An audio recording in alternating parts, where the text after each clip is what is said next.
আসসালামু আলাইকুম রহমতুল্লাহি ওয়া বারাকাতুহু। কেমন আছেন বন্ধুরা? আশা করি সকলেই ভালো আছেন, ভালো থাকেন এই দোয়াই করি। কিছু কথা বলবো, কথাগুলি মনোযোগ সহকারে শুনবেন। কথাগুলি আমার না, কথাগুলি বলেছেন আমার প্রিয় নবী হযরত মুহাম্মদ সাল্লাল্লাহু আলাইহি সাল্লাম। তিনি বলেন, আল্লাহ যার ভালো চান তাকে দিন সঠিকে জ্ঞান দান করেন।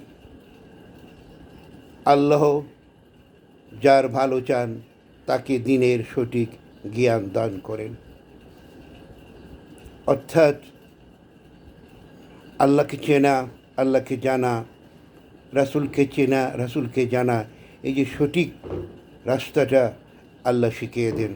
আল্লাহ ছাড়া পৃথিবীর কেউ কাউকে হেদায়েত করতে পারে না। আসুন আমরা সবাই আল্লাহর রশি শক্ত করে ধরি।